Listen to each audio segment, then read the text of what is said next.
तो हेलो दोस्तों, मैं बादल इसवाल गीता क्लास में आपका स्वागत है। दोस्तों, जो हमने एसएससी जीडी और यूपी पुलिस के लिए अपना जो है वीर बैच स्टार्ट किया है, उसमें हम जो है आज नए क्वेश्चन देखने वाले हैं। बहुत ही इंपॉर्टेंट क्वेश्चन है, क्योंकि इससे कि आपको पता चलेगा ये जो है जो मैं आज आपको क्वेश्चन कराऊंगा, ये यूपी पुलिस जो है 2018 के 49 जो 568 वाले थे, उसमें जो है सेकंड शिफ्ट 28 तारीख की जो सेकंड शिफ्ट थी उसके क्वेश्चन है। तो आपको जो है देख के पता चलेगा कि किस तरह के क्वेश्चन हमारे जो है पिछले एग्जाम में, यूपी पुलिस के एग्जाम में आए थे। एसएससी जीडी वालों के लिए भी बहुत इंपॉर्टेंट है, क्योंकि इसी तरह के क्वेश्चन जो है उसमें भी आते हैं। ठीक है, तो देखते हैं हम आज के हमारे क्वेश्चन क्या है। क्वेश्चन इंपॉर्टेंट होने वाले हैं। तो क्वेश्चन नंबर 93 में हमारा क्या है, एक्स ने 8 घंटे में 75 किलोमीटर की दूरी तय की। उन्होंने आंशिक रूप से पैदल 5 किलोमीटर की दूरी 5 किलोमीटर प्रति घंटे की गति से और आंशिक रूप से साइकिल पर 12 किलोमीटर प्रति घंटे की गति से यात्रा की। एक्स द्वारा पैदल तय की गई दूरी याद करें। अब देखो, अब एक्स के जो हमारी जो है उसने जो पैदल उसकी चाल है, जो पैदल चाल है और जो साइकिल पर चाल है वो तो दी गई। पैदल चाल कितनी है उसकी 5 किलोमीटर प्रति घंटा और साइकिल पर चाल कितनी है उसकी 12 किलोमीटर प्रति घंटा। ठीक है, लेकिन उसके पास औसत चाल नहीं है, तो औसत चाल निकालेंगे। औसत चाल कैसे निकलेगी? औसत चाल जो उसके पास कुल दूरी है, कुल दूरी और चाल बराबर दूरी बटे सम कुल दूरी बटे कुल समय। कुल समय कितना है 8 घंटे। ठीक है, तो 75 बटे 8 किलोमीटर प्रति घंटा हमारा जो है इसकी औसत चाल हो जाएगी। ठीक है, तो हम जो औसत चाल होती है उसे बीच में लिखते हैं। ये इसके जो है अनुपात हो गया। तो इसमें पैदल 5 किलोमीटर प्रति घंटा और साइकिल में 12 किलोमीटर घंटा। औसत चाल कितनी हमारी आई 75 बटे 8। ठीक है, औसत चाल क्या आई 75 बटे 8 किलोमीटर प्रति घंटा।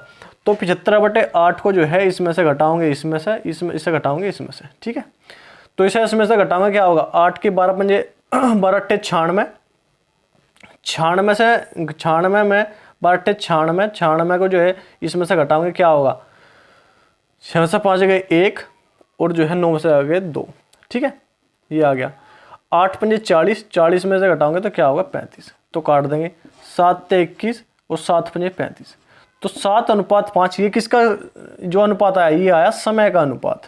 किसका अनुपात आया, ये आ गया समय का अनुपात। ठीक है, तो जो पैदल चलने में लगा समय वो 3 और जो साइकिल से चलने में लगा वो जो है 5।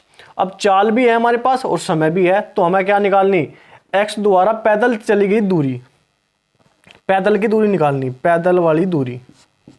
तो दूरी बराबर क्या होता है, दूरी बराबर होता है चाल गुणा समय, चाल गुणा समय। और पैदल वाली चाल क्या है 5 और पैदल का समय कितना है 3, 5 है 15 किलोमीटर। तो क्या आ जाएगा 15 किलोमीटर। ठीक है, बिल्कुल सिंपल, जैसे उसने बोला ऐसे ही हमने निकाल दिया।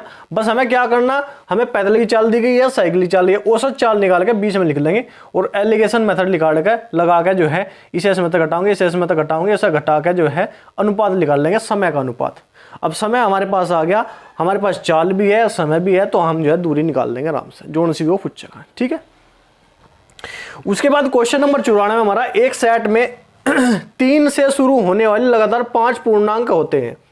ठीक है, एक सेट में जो है 3 से लगाकर 5 पूर्णांक तक जो है संख्या है। यदि सेट में से सबसे बड़ी पूर्णांक हटा दिया जाए तो उसे उस सेट्स के औसत में कितना प्रतिशत की कमी होगी। अब देखो, अब 3 से लगा के सेट बनाया मैं, 3, 4, 5, 6 और 7, 1, 2, 3, 4, 5। तो 5 पूर्णांक आना है, तो 1, 2, 3, 4, 5 हमने निकाल ली, लगा ली संख्या। 3 से स्टार्ट हुई, 3 से शुरू होने वाली, इसका औसत निकाल लेंगे हम। तो इसका औसत क्या है, औसत, तो औसत होती है जब अंतर जो है समान हो, तो औसत बीच वाली संख्या होती है, औसत हो जाएगा इसका क्या 5। तो बीच वाली संख्या 2 इधर छोड़ दो, तो बीच वाली संख्या हमारी औसत हो जाएगा।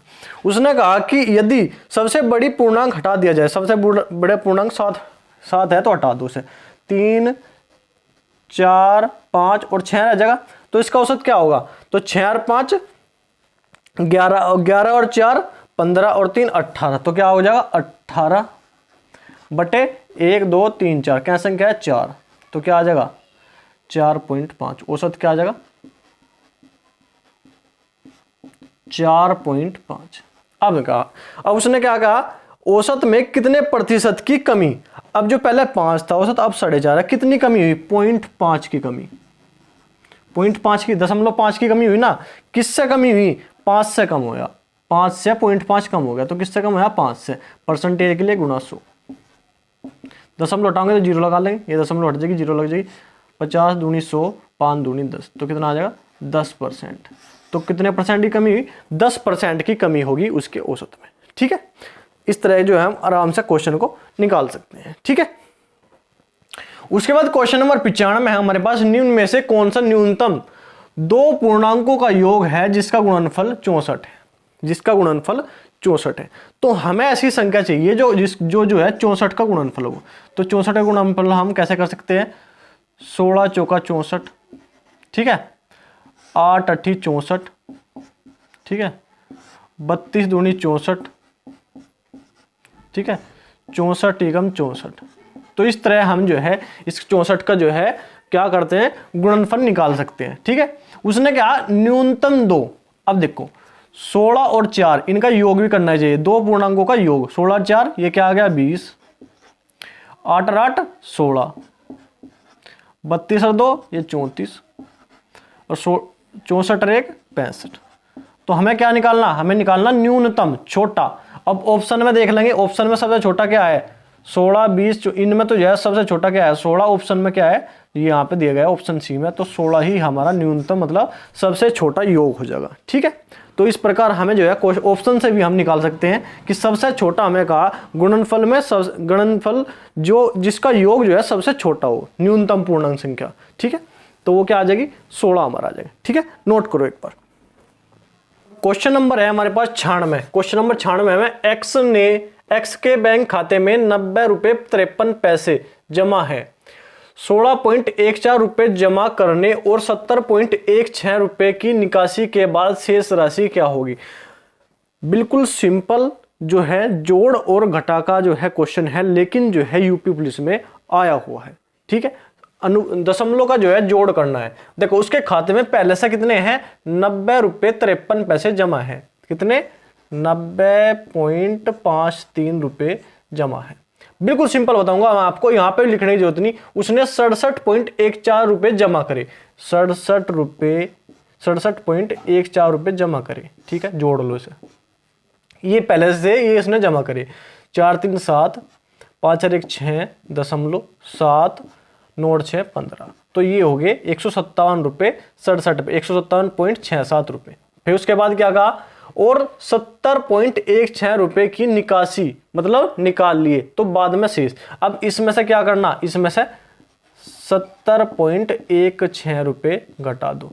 घटाने और जोड़ने में दशमलव में जो पॉइंट वाले सवाल होते हैं उसमें घटाने में जोड़ने में एक ही बात ध्यान रखनी कि पॉइंट के नीचे पॉइंट रहना चाहिए बस। ठीक है, अब देखो 7 में 6 गए 1, 6 में से 1 गया 5 पॉइंट, 7 में 0 गए 7, 15 में से 7 गए कितने 8, तो कितना बच गया 87.51 रुपये। उसने क्या पूछा, शेष राशि क्या बची, शेष राशि 87.51 रुपये बची।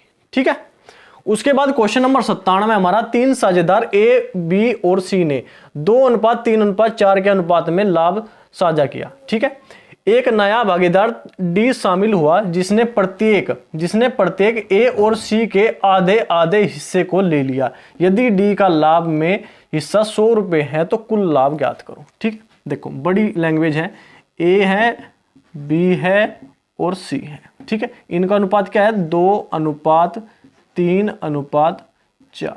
ठीक है, उसने कहा कि एक नया साझेदार आ गया डी, ठीक है डी भी आ गया, जिसने प्रत्येक ए और सी, ए में से भी और सी में से भी, ए का भी आधा और सी का के आधे हिस्से को ले लिया। ए का आधा कितना होगा 1, सी का आधा कितना होगा 2, तो 1 यहां से ले लिया उसने, 2 यहां से ले लिया, कितना हो गया 3, तो इसका जो है अनुपात क्या हो गया 3, जिसका अनुपात क्या हो गया 3। ठीक है, अब बी का अनुपात यहां पे 3 ही है।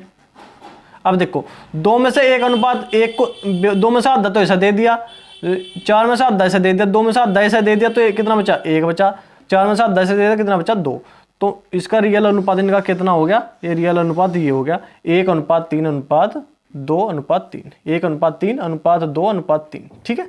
तो ए अनुपात ए बी सी और डी का अनुपात ये आ गया, ठीक है। उसने कहा कि डी का लाभ में हिस्सा 100 रुपए है, अब इसका हिस्सा जो है 100 रुपए है, मतलब 3 भाग का मान जो है 100 रुपए है।